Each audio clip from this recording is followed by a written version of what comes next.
I think of it as a kind of a thaw.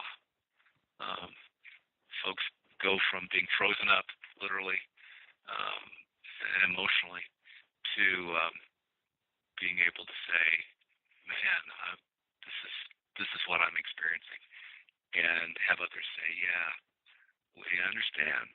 We're right with you." When a civilian enters any branch of the military, they go through a period of basic military training that's designed to change the way they think and act to turn them into a soldier, sailor, Marine, airman, or Coast Guardsman. Hard work, hard work. Hard work, hard work. Hard work. This is seen as an important time in the individual's life, critical for the proper transition from being someone not in the military to part of one of the greatest fighting forces on the planet. Earn my pay. Hard work, hard work. Do it every day. Hard work, get up at 2:45. Hard work. After a period of time in the military, however, there's little done in any branch of the service to help that service member transition their mindset to life as a veteran. Hard work, that's what they say. Hard work, I earn my pay. Hard work. As we often say here in the Change Your POV podcast network, after one leaves the military, they're never going to be a civilian again. And they're no longer a service member. They're this entirely different third thing, a veteran, with all the experiences, knowledge, strengths, and challenges that go along with that word. Hard work, manifest. Hard work, you gotta do it right. Hard work. One of the most overlooked aspects of transition is a service member's mental health and wellness. If the veteran has their heart, mind, body, and spirit in the right place, and has a support network of family and friends to rely upon, then they're most likely going to have a successful transition. If those things are not in place, things can get challenging. Hard work, in the early morning rain. Hard work, that's what they say. Hard work. I'm your host, Dwayne France, and I'm going to take you through a veteran mental health boot camp to give you some advanced training for your brain. Hard work, everybody on the plane. Hard work, sit 'em on down. Hard work. These episodes will cover the many different aspects of veteran mental health that I, as both a combat veteran and a clinical mental health counselor, see, experience, and support veterans with daily. Hard work, I earn my pay. Hard work, hard work. I'm going to be joined by both veterans and mental health professionals talking about what you need to know about the stigma against seeking support, the different areas we need to understand, and provide some resources for when you think you might need them. That's what they say. Hard work, earn my pay. Hard work, do it every day.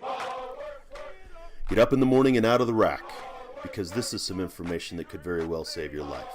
Welcome to Veteran Mental Health Boot Camp. Hey folks, welcome back to the next episode of Headspace and Timing. I really appreciate you, as always, taking the time to listen. As you know, we're in the middle of this series looking at veteran mental health and the different aspects of veteran mental health that go beyond PTSD and TBI. And if you've been listening as the shows have been released, you know that we just got done talking about PTSD and then traumatic brain injury with Dr. Blair Cano. And as I'd mentioned in the first episode, as we're going to go through this, the next thing we're going to talk about is substance abuse. And when I considered who I wanted to have on as a guest for substance abuse and veteran mental health, for me personally, there was only one person that I knew that would be able to talk to this situation. And this is somebody that I've known for several years and I respect immensely. And that's Dr. Stephen Kidd. So I'll let Dr. Kidd kind of introduce himself and tell you a little bit about what he's doing before we get in the conversation. Dr. Kidd, welcome. Thanks, Dwayne. Thanks for putting this together. This is great. Yes, and thank you for joining us. I know we've been trying to get together to really spread the word about veteran mental health and substance abuse for a while. And glad we were able to finally get this started. So before we talk about that, I'd like to let you tell the audience a little bit about yourself and maybe what you're doing right now. Sure. I've been with the VA for a long time, 27 years now, and and since 1999 have been at the Colorado Springs community-based outpatient clinic. And I was brought in to actually start a substance abuse program after they had not, Southern Colorado VA at the time had not had a substance abuse program for a number of years after closing the one at Fort Lyon. And so the challenge was creating an outpatient program that really met the needs of this part of Colorado. One of the challenges right away that I noticed is that there were no inpatient beds along the Front Range of Colorado, and from what I'd experienced in VAs in the past, I knew that was going to be a great necessity because homelessness and substance use go hand in hand with veterans, and probably would be. They probably do in the rest of the population as well. However, a lot of homeless folks don't get treatment because they don't have insurance. So, but in the VA, that's not a barrier. So we see the 40% or so of our folks that come to us in pretty dire straits, also struggling with homelessness. So I knew that had to be part of the equation. So that's where we nurtured a relationship with veterans in town who agreed to start a nonprofit that became Crawford House, Colorado Veterans Resource Coalition, where I first met you, Dwayne, and are working together with these folks. So that's how I got here. Yeah, and so of course, being very familiar with the process in your program, and I'm going to do my best. Now, I don't even know if I'm going to curb my enthusiasm, Dr. Kidd, and I've mentioned it to you, and I've told it to many times before, is that I personally believe that your program is the best substance abuse treatment program in the Central Mountain region. Having seen it work with veterans, both my work in the Veterans Trauma Court and in my previous role working with the Crawford House, just the program that you have put together and developed, I have literally seen save lives and change lives, and so I think it's amazing. Well, we strive to be excellent and be and do what the vets need us to be and do, including not do what they're asking sometimes. That's normally it's providing a structure and providing a healing environment that I think is really, plus the kinds of content that we can teach that come out of the literature, that and linking up with Alcoholics Anonymous and the recovery the recovery community that's already there around us, that I think is all part of what we offer.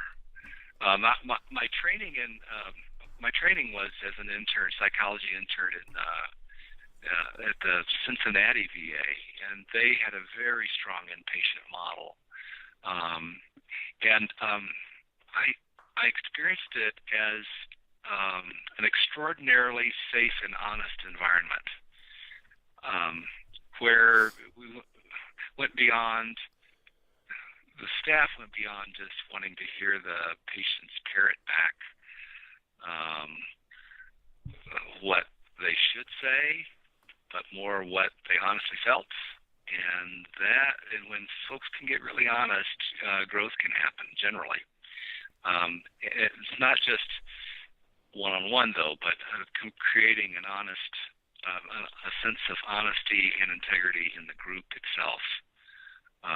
Where veterans are communicating with veterans in a way maybe that they haven't, maybe that they've come short of anywhere except the battlefield, where things get very honest very quickly. So that seems to be a key ingredient to the healing environment that we've sought to replicate here in Colorado Springs. And I definitely I've seen that again, as I've said, I've seen it work. Both a series of different types of interventions, individuals, groups, series of groups in the intensive partial hospitalized program. We'll get into that in a bit, but I'm interested to hear what really got you, and you said you interned at the VA, but what got you interested in veteran mental health and then substance abuse specifically, as opposed to, many of the other things you could have focused on? That's interesting. Well, an interesting question. I have addiction in my family background, which was, I think, part of what probably more subconsciously drew me. So that's one factor, and then secondly, the staff at the VA. I wasn't just looking for a VA training, but the staff at the VA was extraordinarily cohesive. The psychologists there, from all the different things that they were doing, was an extraordinary group, and so I was drawn to that sense of teamsmanship among them, and then once getting there, the program, as I experienced it, just tasted it, in Cincinnati, drew me further. But I'm sure my background was also a factor, and then getting on that unit and being part of the group therapy, psychodrama, all the different ways that they were intervening daily, was an extraordinary revelation. In fact, I remember thinking, I've said this many times, that I need a group like this for myself. I need to have my own recovery in a way. I'm just not used to people being so honest, and I could see the healing results right before me. So it was a personal draw as well as a professional draw, and I had a magnificent teacher in Dr. Sue Deerenforth, who went on to actually, beyond substance abuse, who went on to establish the National Center for Organizational Development for the VA in Cincinnati, which meant that she was working with groups to smooth out relationships, conflict resolution, those kinds of things that can be transformative to a group of people who have been at odds, etc. So she brought a lot of those skills to the substance abuse program initially in her career, and I got to be in on it. I feel very lucky for that. And that's even that evolution, taking a look at that, going from just interest and then getting drawn in, that's something that I think, we veterans can find that even after the military, something to interest them and then gets drawn in. So it's great to hear that. One thing I think that's interesting is you've seen spans between, the pre 9/11 and the post 9/11 veterans. You started the program here in Colorado Springs, a couple years before, and so you were seeing veterans, maybe more non-combat veterans, Cold War veterans, and things like that. But when it's specifically with substance abuse, have you seen it change over the last 15, 18 years? Oh yeah. So when we first got started, we still saw a fair amount of, and we still do see a fair amount of Vietnam veterans, as that's still such a large class. It's still the largest cohort that the VA serves. So it was older vets. We weren't used to seeing kids around the clinic, young families, and that's been the big change. After probably about 2002, 2003, we began seeing Iraq and Afghanistan vets just trickle in. Still very much the minority, the folks we were working with, whereas now they're definitely the majority, and we're hearing a fair amount of tales about combat and significant losses and significant conflicts that occurred that were scarring, where substance abuse has been part of the answer to managing those emotions and those memories. And that's one of the reasons why I wanted to have these conversations at least very close together with PTSD and TBI, with substance abuse, because in the model that I talk about, they're separate and distinct, but they're not nearly separate and distinct. I mean, it's just sort of a way of talking about it, and they're very intertwined, in which Right. substance abuse and the use of substances becomes one of the ways that the veterans have tried to solve the problem. It's interesting, though, that you said that it was Vietnam veterans, and in the late 90s or the mid 90s, it's now 25 years removed from the veterans' combat experience, whereas in 2002, you're a couple of years, and in many ways months, from a veterans' combat experience. Veterans are reaching out sooner than decades after combat? I think so, and I think VA and which actually I believe it was congressional approval, but VA wanted to do a better job of reaching combat vets with this generation, and so they placed VA staff in military posts and bases to help with the transition. They did compensation and pension exams while they were still active duty.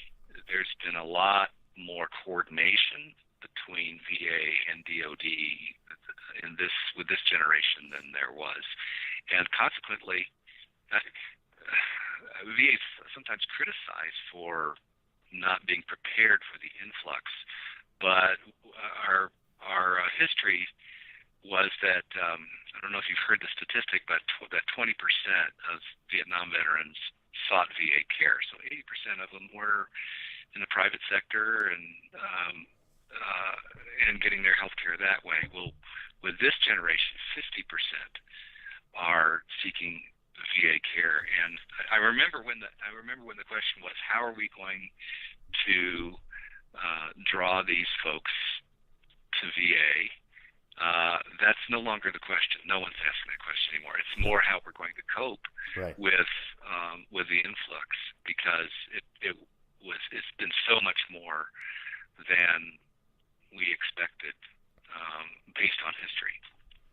Well, and that's even if that's the elephant in the room, as you well know personally, that I am a significant supporter of the VA. I'm not somebody who's going to bash the VA.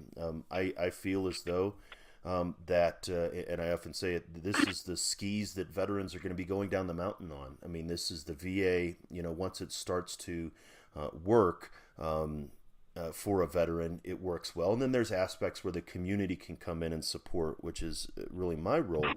But the VA of now is not the VA of 10 or 15 years ago, even, much less the VA from 5 years from now is not going to be VA of today. Therapeutically, we say, we're doing the best we can, and we can do better, individually in therapy, but also that's really in the VA as well. And so your program, and you and your staff specifically, when I speak to veterans in the community here, is an example of dedicated professionals that are within the VA that are, simply doing not even the best that they can. Yes, the best that they can, but some very good work. So I agree. I totally agree. And having grown up with that, and my father was a Vietnam veteran, and I saw the evolution of services from the VA from when he was there in the 80s and 90s, and then even when I had joined the military, looking at it from afar. So the program is evolving.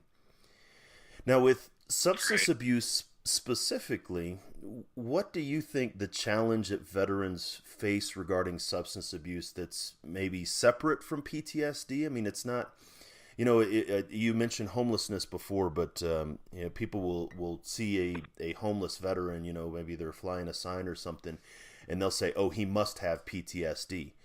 It's more likely that he has other mental health concerns and substance abuse than PTSD.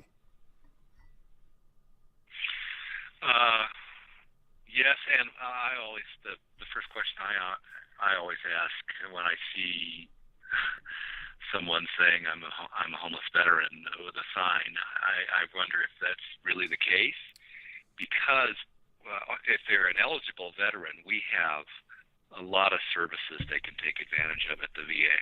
So I've been known to ask, have you been to the VA? Have you checked out? And of course, so I'm always a little suspicious. Hate to say that, but because if they're eligible, we can get them off the streets pretty quickly.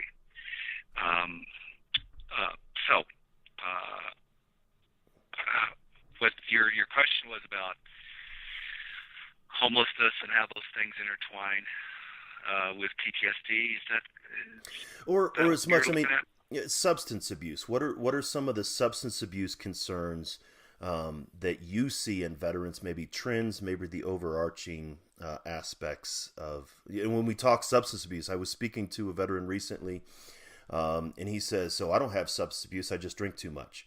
So there's that, and so maybe just really dive into what is considered substance abuse when it comes to veteran mental health and things like that. Well, we've gotten better at defining what's basically social drinking versus hazardous drinking. And most of the vets that come to us are way into hazardous drinking. They're coming to us with a problem, right? Or have an opiate addiction, which is just what a scourge. Or methamphetamine. Those seem to be the top three right now. We do get some folks, even though cannabis is legal, we get folks that are saying, I'm wasting my life on this stuff, just staying numb all the time, and I want help with cannabis. So I guess those are the top four that we're seeing. And all of it, even so, you think of opiates and you think of alcohol as downers and methamphetamine and cocaine as uppers. But all of it is in the service, whether downers or uppers, seems to be in the service of numbing problematic emotions that we associate with PTSD, unmanageable emotional states. And so that is the dominant model. I think the way that we think about it. There's been a debate in the literature about which comes first, substance abuse or PTSD, and I think with some of the early childhood, adverse childhood events literature that has emerged in the last 10, 20 years,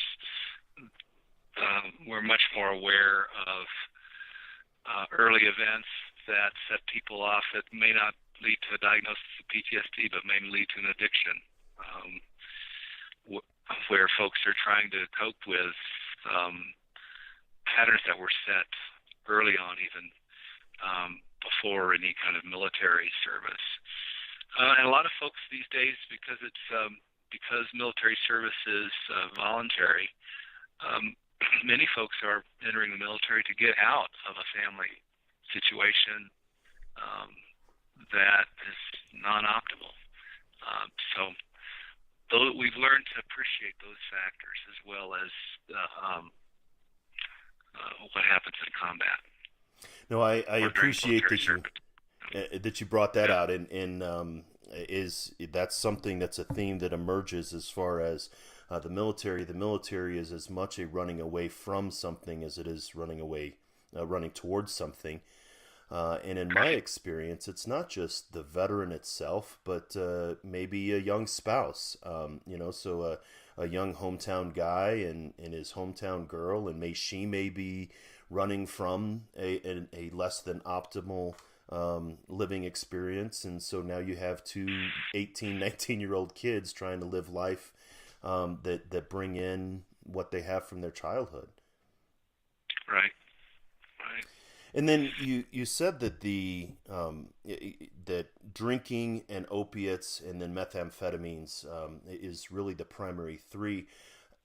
In my experience, or what I would see, is that the drinking and even the opiates, that starts while they're on active duty. There's a certain culture of I was 18 years old in Germany, and there was, the first time really away from home, and you hear about, going to Korea and all of these different things. So there's a culture of permissiveness when it comes to drinking in the DOD, and then opiates start with chronic pain and painkillers in the DOD.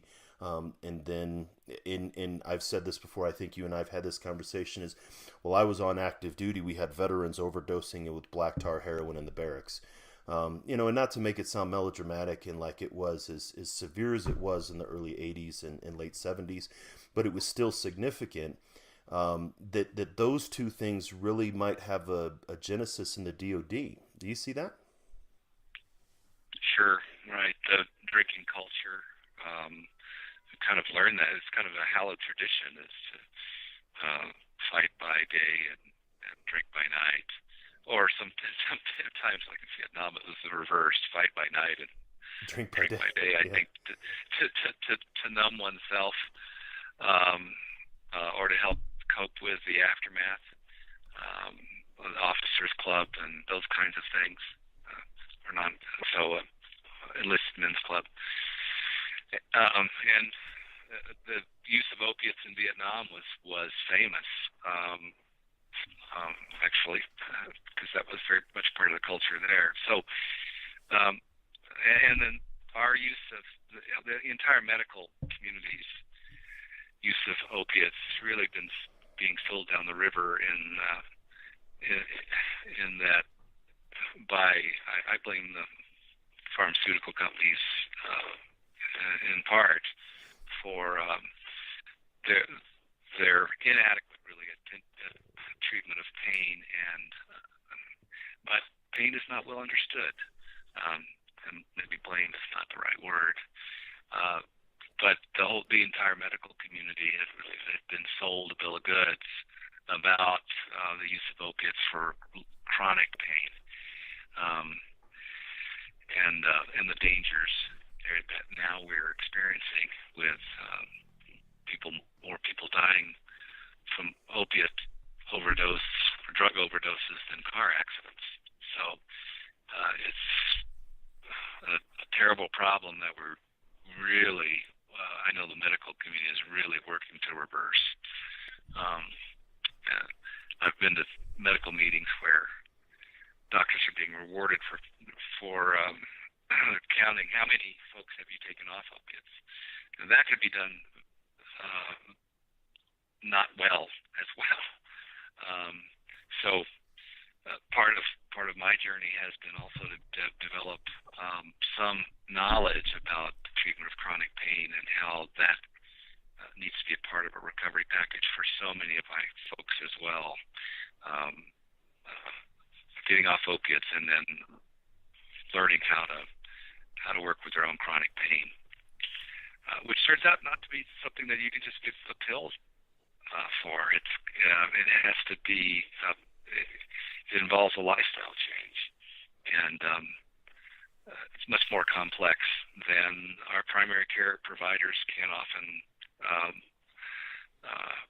supply in a 15-minute session. So. And that's that is the challenge, in that it's harder work. It's more sustaining work for the veteran to live in ultimately a pain-free life. It's more sustaining for them if they put in the hard work of changing their lifestyle and changing the way that they think and change their relationship with substances, where it's much easier to take a pill. or it's much easier to give a pill. And so, that is the thing is how do we get veterans to understand that in the long run they will be better serve themselves and better serve their community by putting in the hard work than the easy work. That's a difficult challenge to overcome. Right. It is. These are complex issues, right? Both body and mind are involved.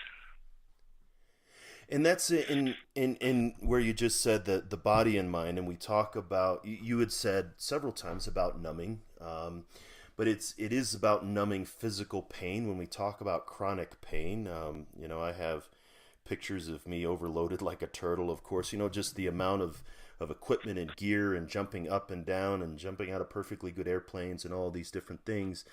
There's more musculoskeletal challenges as well as neurological pain receptors in the brain. So there's a physical pain component that veterans are using substances to numb. And then, of course, there's a psychological pain component, maybe even a spiritual, and we talk about moral injury, that the veteran may be, even going back to what you were talking about before, is the drinking culture in the military. It moved from being celebratory to a coping mechanism for physical and psychological pain, so to speak. How do we differentiate between the two? Like, which is the challenge that the veteran, or is it a differentiation? It's both sides of the same coin. Let me add on to what you said. So there was an important sociological, if that's the best word, communal kind of experience to drinking in the military. That's when the group gathers. That's where the group begins to decompress together. So there's a whole group process that happens around that drinking culture that I think we need as human beings, but we're not very good at in this culture. We're an individualistic culture.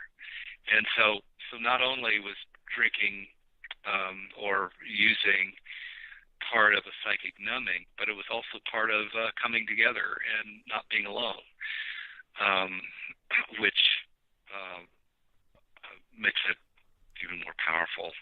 But so that the antidote or the lifestyle change needs to include that coming together, in my opinion, and the literature bears that out. Substance abuse treatment generally is best done in a group environment. My experience is that it's multiplicative. That the work we do in a group therapy session of 70, 80 minutes then repeats itself afterwards when the group has lunch together, or the group has enough. I want to follow up on that what you said about that. That's so much like my experience.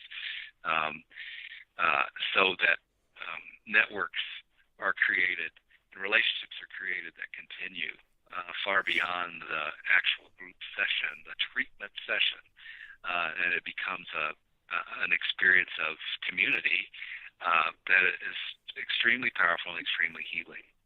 We find out veterans have been talking to each other and about stuff that they may not share with the whole group, or even their therapist. And that's all part of the work, and it makes it very efficient and very powerful to do treatment that way. And when you're providing a psychologically safe environment, I think I veered a little bit off your question. No, but that's exactly. I mean, and that puts me in mind of the fact that substance abuse drives isolation. When drinking goes from being a communal, celebratory, decompression kind of, a couple of beers with the guys and gals, and then develops into more significant deep drinking in isolation. I'm not using it as a communal experience, but I'm using it as an isolating experience. And then if we get to opiates and methamphetamines, there's a shame component where I start to draw away from my fellow soldiers, the people that I used to serve with. I'll be honest with you, we call them the Lost Boys. I've got 3 or 4 lost boys from my platoon that nobody has really heard from or seen. And these were guys that we served together in combat that they pull away. Of course, they're not on social media. Nobody's really sure exactly where they're at or what they've done. And we've lost some of our lost boys, gals, one specifically that I'm thinking of, to substance abuse. And so there's where it can go from this community, but then it's in isolation, and even going back to what you had said before, it's hard to be honest in isolation because you're not looking at yourself in the mirror. No one else is telling you what they see. And so it's sort of this trapped loop. Would that be accurate? Oh, sure, yeah. Right. Kind of caught up in your own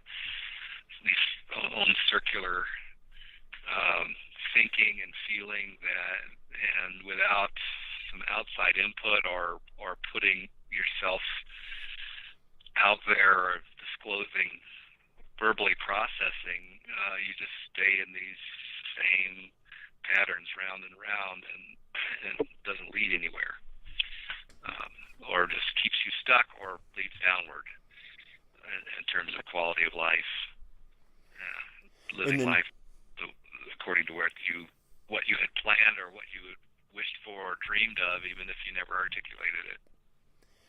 And then coming out of that isolation, and what you said, coming back into a group or a network or the buzzword, and I think it's a very good one, tribe, as they talk about it today. But just I think back into my military experience as I would, teach a certain block of instruction for an hour and a half, and then the squad leaders would take their soldiers off and work on it again, I recall before I went to Afghanistan, I had a couple guys in my platoon who had been in the region where we were going. We went out on a ruck march, and then we just had a talk about, in a brief, me and the platoon leader showed, some of the statistics and things like that. Then everybody broke down for chow, and then they were talking more about, to those 2 or 3 guys, they like kind of sat in groups. And so that's sort of a pattern of learning that veterans, that service members are familiar with. And then the substance abuse pulls them out of that pattern. Even leaving the military might pull them out of that pattern. But then the substance abuse pulls them out of that pattern, isolates them. And what I hear you saying is putting them back in that pattern can help not only draw them out of isolation, but help draw them out of substance abuse. That's true. I should add that we also see some folks that come to us deeply ingrained in a subculture, a negative, I would say it was a negative subculture, a drug subculture, or a drinking bar subculture. These tend to be folks, not folks with PTSD, although we've seen some folks develop a negative subculture really around more antisocial behavior, thinking about motorcycle gangs and stuff that are kind of antisocial, I guess is the best word. But you're right. Generally, with folks with PTSD, they're more isolated. They've kind of withdrawn from human society, and that keeps them sick. Now, you had mentioned before about not knowing. There's some discussion in the literature which comes first, the traumatic reaction or substance abuse. I'm of the opinion, when you have a bunch of chickens running around, it didn't matter which came first, the chicken or the egg. But the one thing I really appreciate about your program is that you don't just address substance abuse. It's not just the substance abuse. You also address the underlying trauma behind it. When there is, and I don't even necessarily say PTSD. There can be guilt, there can be shame, there can be lack of purpose and meaning, and some of these family issues, some of the things that we're talking about in this series, But you don't just address, hey, let's learn how to stop drinking. You and your program addresses the underneath component. I'd like to hear a little bit more about that. I think maybe a better way to put it is that we try to create an environment where folks can address what they need to address.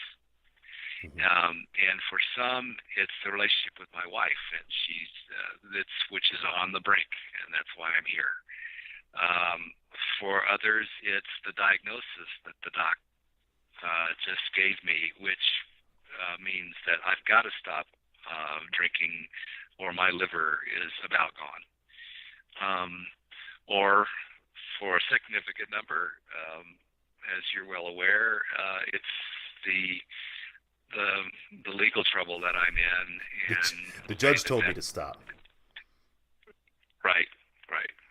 That I've heard this. I've heard it said that it's either your lover, your lawyer, or your liver are the three factors that send you into treatment. And this seems like it's generally true. So we try to create an environment that is safe, emotionally safe, and where we're looking for folks to work on what they need to work on. And it's interesting, when the environment gets safe, what emerges for folks. Whether it's a sense of shame about their whole life, whether it's what happened to me as a kid, whether it's my current relationship, whether it's my cravings and the intensity of them and managing them. It's that my addicted self, and that I'm. It seems like when I'm in the mode, I'm a completely different person. I don't follow the rules, and I do what's wrong, what's not good for me. So that's the way we address them, is by encouraging, evoking, creating an environment where the veteran, him or herself, can say, "This is what I need to work on. I need to say this. This is what's going on with me." And one person in the group can tell it like it is for themselves, and it's amazing how that creates a domino effect where others say, "Yeah, I need to say this." And being in the presence of someone who's being brutally honest leads to, oftentimes, most of the time, honesty from other group members. Sometimes a patient that we get is really not ready to go there. They're really not ready to work on that level.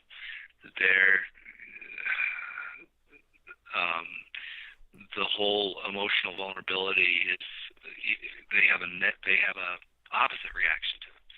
And folks have to do their own process, and we try to gently help those folks be in another level of treatment if they're not ready for that level of honesty, because it is a process, and people go through these stages of change that are well established in the literature, and not everybody that comes to us is really at that ready state to change. So that's also part of the treatment process. It's kind of figuring out where people are at and getting them where they need to be. Well, and I like how you said that is creating an environment in which the veteran can work on what they need to work on. I think many times the veteran is not sure what that is. They come in with this box or this duffel bag that they're dragging behind them. They don't know what's in it. They don't know why it's there. And it takes clinicians and the team that you've developed to be able to say, I understand, I can discern whether this is PTSD, specifically, there is a criterion A event and it is something trauma, or whether this is more moral injury, or this is a failure to meet your needs, or this is X or Y. And so the team that you've developed understands the broad range of things with mental health, and it just so happens that substance abuse is the gateway to treatment. Would that be accurate? Right. Yeah, sure. Right. Yeah, we've done an initial survey of our veterans over a couple of years, and 51% had PTSD. We had PTSD in their VA file. Not all of that's combat PTSD. Some of it's childhood or other kinds of trauma, or military-related sexual trauma. So that's a big component of what's going on, and we have PTSD programs. We have very good PTSD programs in the VA, both outpatient and inpatient, and we regularly refer folks to another program as a follow-up. But we consider what the work they do, being able to talk openly about what they're experiencing, to be the beginning point. And for a lot of folks it is. We talk about men and feelings and this culture and the kinds of things that militate against us doing this emotional processing that we so need to do, and look for folks to become committed to doing that process, even though it goes against all their military and family training, right? To talk about feelings instead of avoiding them and always trying to look good and look together and present the socially expected face, if you will. So it's exciting work. It's wonderful to watch folks. I think of it as a kind of a thaw.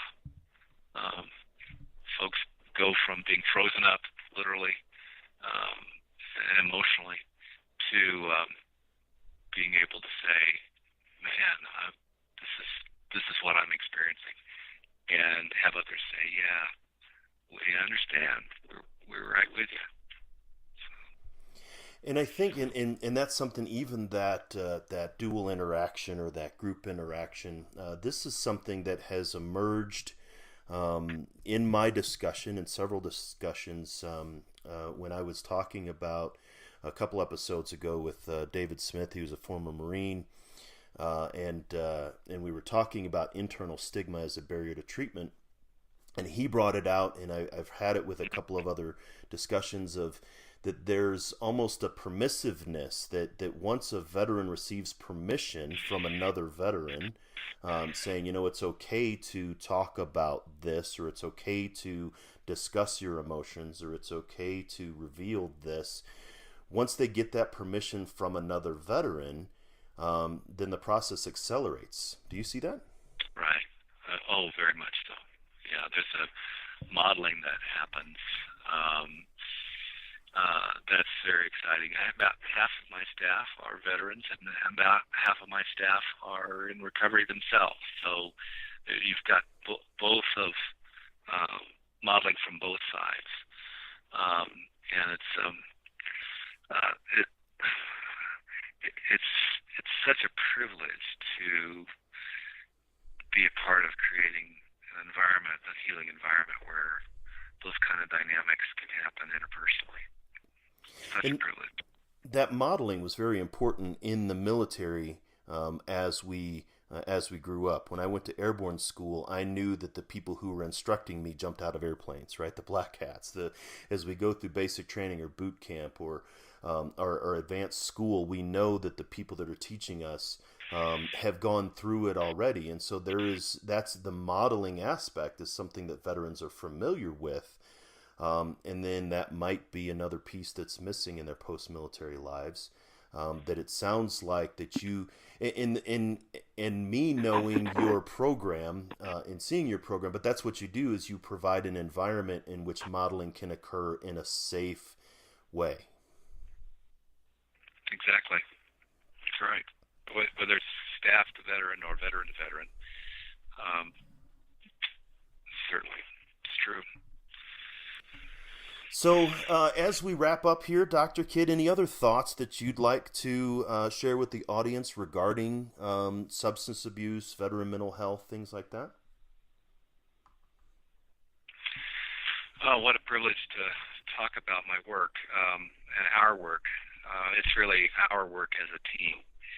One aspect of, I could say, of our of working as a team and kind of being the person responsible for monitoring how the team is doing is that if we want to create this kind of environment for veterans, we also have to have that kind of environment as a team. And so we want collaborative and supportive relationships with veterans and to enable them to have a safe place to explore what they need and what they need to work on and express that. If we want veterans to do that, we have to be doing that as well among ourselves and our relationships with each other as employees and as workers together. And I learned that by watching my mentor create that kind of environment on the unit in Cincinnati. And she was followed up. She was following another great psychologist, Paul Diamond, who really established the program and established that kind of environment initially. In one way, it seems like a fragile environment that something can happen and suddenly people are wary or untrusting or something like that. On the other hand, it's a very powerful environment and it's a very stable environment. Stephen Covey, the son of Covey, wrote a book about the speed of trust, entitled "The Speed of Trust," and how having a trusting environment among people who are working together increases the efficiency so much more, and we've really found that to be the case. There's just a lot of stuff that goes on in the workplace that we don't really have to deal with, and I feel very lucky, and I feel very fortunate to work with the people that I do and be a part of this working environment and treatment environment, both. And it's been a great experience. Well, and I hear in your words that we, in your team specifically as a group, but we as clinicians, as a corporate group, or mental health professionals, especially those of us who are serving veterans, need to do our own work in development, awareness around what our blind spots are, and that's really the premise of this series of podcasts, is to not only help veterans understand more about these different aspects, but also help clinicians to understand, look, it's not just PTSD, it's not just traumatic brain injury, there's other aspects you need to pay attention to, and that getting that work done or developing that work can be very important. Now, it's amusing that you said fragile, your fragile environment, and it's lasted for over 15 years. And it's been, you've gone through some iterations, but it's again, and I'll reiterate it, I tell veterans, especially veterans in the community, that if you are eligible for VA services and you can get in the VA and substance abuse is a concern and you're in Colorado, then the best place for you is your clinic and your program. So I really appreciate you coming on and talking about your work and sharing that with the audience. Well, thanks, Dwayne, and thanks for putting this together. I want to say one additional thing, and that is what you said about staff and supporting each other. When you're, as a staff, are dealing particularly with PTSD and some of the gruesome things that folks have experienced and have been very reluctant to put those experiences into words, and sometimes you're the therapist who's hearing it for the first time. Some self-care is really important, but let me just say that I think one of the most important parts of self-care is having other colleagues that you can. When I was part of a post-traumatic stress clinical team in Iron Mountain, Michigan before I came here. I was so fortunate to have a colleague where it was both ways. And he was a Vietnam veteran. He had been a corpsman in Vietnam, had his own stuff, but he had his own trauma, but also had dedicated himself to helping veterans. And he'd hear a story, and he'd need to come next door and say, I just need to share this with you. And me the same way. There's a need to, I think, support each other as professionals that we sometimes neglect and think, well, we've got it all together. We don't need that. No, we do. We need it just as much as our treatment recipients do. So. Isolation, and you even alluded to it earlier, in our individualistic culture. But isolation is not a good thing in any sense, in many ways, both with substance abuse and with healing and supporting others. And I think that's even important for veterans who may be listening to this too, is, we're all human. We get up and, feet on the floor and head to the ceiling just like everybody else. And so as we deal with these emotions, it's still there. One of your staff, very early on when I was working before, had identified me as a wounded healer. And we talked very closely, at length, about Jung's archetype as a wounded healer. And that we have to heal from our wounds, whether old wounds or fresh wounds, before we can expect to heal others of theirs. Yes, and helping others heal can be part of our own healing process, too. Bill W. said that in Alcoholics Anonymous, that the most important thing an alcoholic can do is help other alcoholics. In changing that identity from being a problem to being part of the solution, being a profound shift. Now, some of us can get lost in our helping, and get so into the helping role that we lose track of our own wounds and our own pain. Mm-hmm. But usually, life has a way of bringing that up for us. and if you're working with a team of colleagues that you trust, they would be able to do that before it gets to stage 4. Whereas if you're working in isolation, or doing anything in isolation, it wouldn't. And mine have. Yes, mine. So that's certainly been my experience. So I will make sure that that the link to your program and sort of the information about your program is in the show notes. And is there any way that anything that you'd like to maybe tell the audience, maybe how to contact you or find out more about what you're doing, Dr. Kidd? I can mention that we have a walk-in intake every Wednesday at 1:00 at the Colorado Springs Clinic up there on the 3rd floor, and that's the quickest and easiest way to get a hold of any eligible that's family member to come get a hold of us. Sometimes the veteran's not ready to come in, but the family members sure are, and we can see family members as well once the eligibility is established. So that's the primary way that I usually talk to folks about making contact with us. I can give my phone number, my extension at the VA is 719-327-5660, and then I'm extension 44125.